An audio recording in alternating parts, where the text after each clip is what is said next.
भाई फौजी भाई सीरीज का नेक्स्ट सवाल देखते हैं भाई। एक वर्ग की प्रत्येक भुजा को 20% बढ़ा दिया जाता है तो इसके क्षेत्रफल में कितनी वृद्धि होगी। मान लेते भाई यह है भुजा, आपको पता है वर्ग का क्षेत्रफल क्या होता है भाई, भुजा का स्क्वायर होता है। पहले मान लेते इसका क्षेत्रफल था भाई 100, तो इस 100 का स्क्वायर करोगे तो क्षेत्रफल आ जाएगा। 100 का स्क्वायर करोगे तो कितना जाएगा भाई 10,000 आ जाएगा। ठीक है, अब इसका क्षेत्रफल कितना बढ़ा रहा है भाई 20% बढ़ा रहा है। 20% का मतलब कितना हो गया भाई 120। तो भाई इसका क्षेत्रफल निकालो, आपको पता है क्षेत्रफल निकालते तो भुजा का स्क्वायर करते हैं, तो 120 का स्क्वायर कितना जाएगा भाई आपके सामने 14,000 कितना हो जाएगा भाई 400 हो जाएगा। देखो कितना बड़ा है ये, देखो कितना बड़ा है भाई 4,400 ही तो बड़ा है। कितने पे बड़ा है भाई आपके सामने 10,000 पे 4,000 कितना बढ़ गया भाई 400 बढ़ गया। मल्टीप्लाई कितना हो गया भाई 100% हो गया। देखो आपके सामने ये 4 जीरो से 4 जीरो कट गया, तो इसका मतलब क्षेत्रफल में कितनी वृद्धि हो जाएगी भाई 44% की वृद्धि हो जाएगी। देखो एक और सवाल करते हैं हम यहाँ पे। एक आयत की एक भुजा है 16 सेमी लंबी है और इसका विकर्ण दे रखा है, मतलब आपके सामने एक आयत दे रखा है भाई आपके सामने, ठीक है रेक्टेंगल दे रखा है।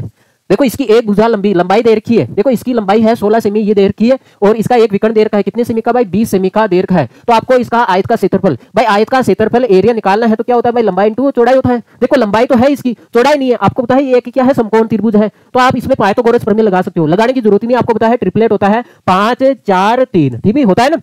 देखो ये 5 का कितना गुना है 4 गुना, ये भी 4 का कितना गुना है भाई 4 गुना, तो ये भी कितना हो जाएगा भाई 3 का कितना गुना कर दो भाई 4 गुना कर दोगे तो ये भुजा कितनी आ जाएगी भाई 12 आ जाएगी। तो इसका मतलब लंबाई तो कितनी होगी भाई 16 होगी और चौड़ाई कितनी होगी भाई 12 होगी। आप इसको गुणा करोगे तो कितना आ गया भाई 192 सेमी स्क्वायर, इसका क्या आ गया भाई क्षेत्रफल आ गया। देखो एक और सवाल करते हैं हम यहाँ पे। एक आयत को अगर आधा कर दिया जाए, देखो आपके सामने एक आयत है भाई, अगर मैं इसको आधा कर दूं, ठीक भाई आधा करने का मतलब है अगर इसमें से बीच में से काट दूं भाई, ठीक भाई, तो आपको 2 वर्ग प्राप्त होते हैं और प्रत्येक वर्ग का परिमाप दे रखा है भाई। इसका भी परिमाप कितना है भाई आपके सामने, इसका भी परिमाप 36 है और इसका भी परिमाप कितना है भाई 36 है। अब आपको परिमाप दे रखा है तो भुजाएं निकाल सकते हो भाई। देखो भुजा आपको पता है परिमाप क्या होता है 4 इंटू भुजा और होता है, ठीक भाई। इसका मान कितना दे रखा है भाई 36 दे रखा है। यहाँ से भुजा आ जाएगी आपके सामने कितनी आ जाएगी भाई 9 आ जाएगी, तो इधर भी भुजा कितनी आ जाएगी भाई आपके सामने 9 आ जाएगी, ठीक भाई। तो इसका मतलब ये भुजा कितनी है भाई 9 है, ये भुजा 9 है और ये भुजा कितनी है भाई 9 है। आपको पता है भाई वर्ग की भुजाएं कितनी है भाई 9 ही तो है, ठीक भाई, और ये भी भुजा कितनी आ जाएगी आपके सामने 9 आ जाएगी। तो आपसे क्या पूछा है आयत का परिमाप पूछा है। देखो आयत का परिमाप क्या होता है 2 कोष्टक लंबाई प्लस क्या होता है भाई चौड़ाई। देखो इसकी लंबाई, देखो लंबाई कितनी होगी, देखो 9 और 9 कितनी होगी भाई 18 होगी, ठीक भाई।